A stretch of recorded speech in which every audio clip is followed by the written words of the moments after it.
If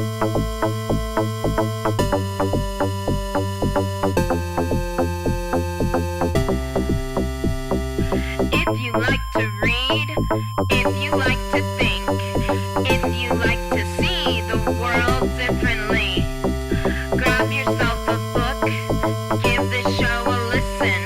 Purple Lit Nerd gonna show you what you're missing.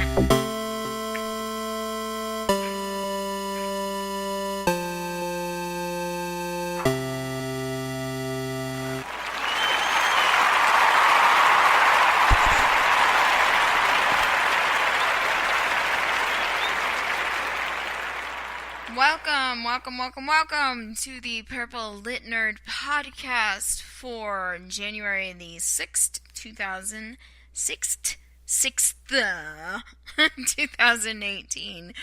Oh my gosh, it's a new year. Wow. It's also Epiphany. Don't know if you know that. Yeah. I am your host, the amazingly adorable and full of useless information, Rebecca Thistle, podcasting to you live-ish from my living room, for a change, in my house, which I call Thistledew, which will not be my house for very much longer. Not that it ever was my house, hence why it's called Thistledew. Anyways, life has happened. So, before I go any further, I have to say this. Spoiler alert. Spoiler alert. We're about to start talking about American Gods again. So as I mentioned in all the previous episodes about this book, if you have not read the book, do not listen to this show. Okay, like, I have to emphasize that. If you're one of these people who cares about spoilers, don't listen to this show. Okay? Are we on the same page? Like, I personally don't care about spoilers, but, like, if you do, stop now. And if you continue listening, it's not my fault because I warned you. Okay, so, like I said, we're back at American Gods. What are we going to talk about? Well, when I was planning out, like, what shows I wanted to do for this book, I had an idea of, like, sequentially in order, like, what they should look like, and then when I actually went to go designate them to, podcast post dates, I guess, I don't know what you would call it, the days that I would actually post them, I went, but, new year, new gods. So, we've been looking at some of the older gods over the past few weeks, but this is a new year, so let's kind of interrupt that flow and shake things up and talk about the new gods. So there are a few different gods that, in, like, quote-unquote new gods that get mentioned, just, like, briefly. For example, there's a part where Wednesday talks about how he wants Shadow to take the back roads because he doesn't know whose side the freeways are on. So that's kind of, and there's a brief mention, like, it's in the Wikipedia article, but I honestly, when I went back and listened to the book, I couldn't really find much more than a mention about the stock market and that whole thing as a new god in this book. But we are introduced specifically, and I'm going out of sequence, and this is not in order of appearance, shall we say. But we do get introduced to, first one I want to talk about is Medea. And she is a goddess. And I don't know how to feel about that. Because on one hand, you gotta admit that in our society, Medea is very, very revered and prevalent, and, as much as we don't want to think of it that way, it is worshipped, And so it's like, yay, girl power sort of thing, but at the same time it's like, Yeah, she's kind of a creepy bitch. I don't know how I feel about that, but it is what it is. So, media makes two very important appearances in the book. Um, the first time she appears, or she talks to Shadow in the form of Lucille Ball, like he's watching TV and it's an I Love Lucy rerun. And then so the goddess Media, or whatever you want to call her, she, as Lucille Ball, is trying to entice Shadow into joining the side of the New Gods, and abandon Wednesday and all that. And as part of her means of doing so, she goes, "Did you ever want to see Lucy's tits?" And it freaks Shadow out. It kind of freaked me out too, and I was like, wow. But then the next time we see her is, when they go to pick up Wednesday's body at the center of America, that unholy, completely abandoned, forsaken territory, dilapidated hotel in Kansas, I guess. Anyways, the form she takes there is as like a news anchor woman, and she's slightly less creepy, but at the same time you kind of get a menacing air from her. It's like, I think the only comparison I can make is to Professor Umbridge in the Harry Potter series, where she looks so sweet and she's always smiling with her little cutesy voice and, this on the surface non-threatening air, but, there's sort of this undertone of menace and, yeah. So, like I said, I don't know how I feel about Media being a female, because, that's a very powerful entity on the side of the New Gods, but at the same time, it's like, wow, that's creepy. So next on my listy list is Technology Boy. Obviously, the manifestation of the obsession / worship / reverence of technology, and it's really interesting to read through this, because this book was published in 2001, and so it's never outright stated, but you assume because of that publication date, it essentially takes place in the late 90s, right around the turn of the millennium, that time.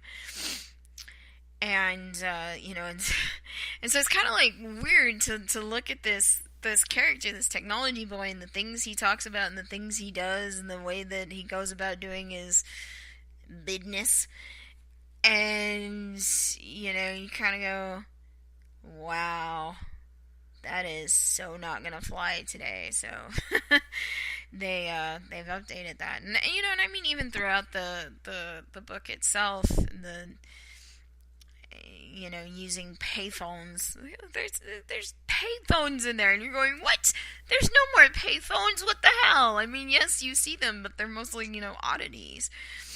Anyways, but it's really interesting that to read this and think about how so much has changed in 20 plus years.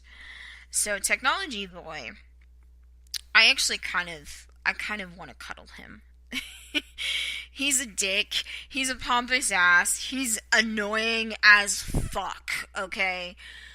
But there's something cuddly about him in this weird way, and like we meet him, he kidnaps Shadow off the side of the road after, I guess, Laura's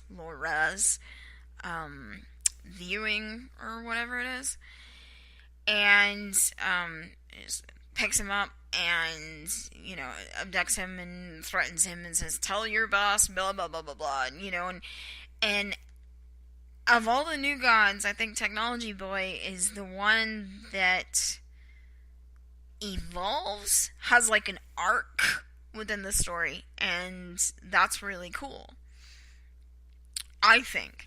Because, you know, he in the beginning when we meet him, and you know, and in his little appearances throughout the beginning of the book, um he seems to be hell bent and on pursuing this agenda of the new gods, and let us destroy the old gods because we're the way of the future.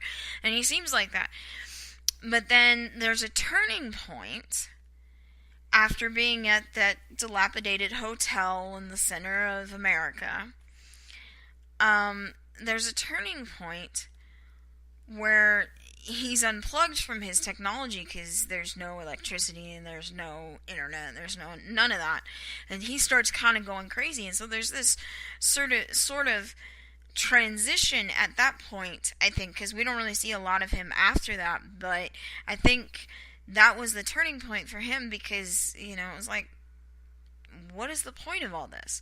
And so he actually tries to make peace, I guess you could say, in the end. Is there's sort of this arc to him where he's like, I believe in this, and I agree with this, and then everything I love and everything I am and everything I hold sacred has been taken away from me for a whole hot second, and it is freaking me the fuck out. So maybe going to war with the old gods isn't that good of an idea. And then he dies.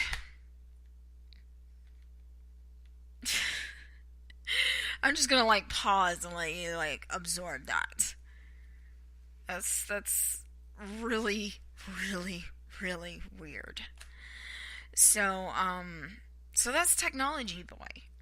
And you know, he's like this teenage boy that's got acne all over his face and drinks Diet Coke, and he's chubby and snarky, and it's all about the way of the future, and absolutely convinced. But then in the end, he approaches Mr. World, aka Loki Lysmith, and says, well, wait a minute, like, if they're gonna die out anyways because we're the way of the future, why are we speeding this along? At which point Loki kills him. So anyways, and finally, the biggest, most prevalent of the new gods was actually the one that I couldn't quite like justify or figure out or whatever in my head the first time I read the book, and that's the Black Hat / the Spooks. You know, Mr. Stone and Mr. Wood and Mr. Town and Mr. World, and they wear black suits and black ties and black hats, and they are the manifestation of the belief that a lot of Americans have in conspiracy theories, in shadow governments and secret organizations, and, you know, like the Illuminati and shit like that, right? I'm not saying that it doesn't exist. I don't know. But clearly, according to the universe of American gods, if you believe in it, then it's real. Wahaha. So anyway, so that's what the Black Hats represent, is these conspiracy theories. And there are two that we get to know specifically, and that's Mr. Town and Mr. World. I don't understand what the significance is of these names. It's something that I've been pondering on for a long time, and maybe one day I will get to meet the even more amazingly adorable Neil Gaiman and ask him, like, what's the significance of that? I just must know why these names? Why not something else? Why not, like, fruits, you know? Why not vegetables? Why not? I don't know, but, you know, it is what it is. At this point, that's all you can say, is that that's their name. So we get more interactions with Mr. Town and Mr. World, and Mr. Town has a little, well,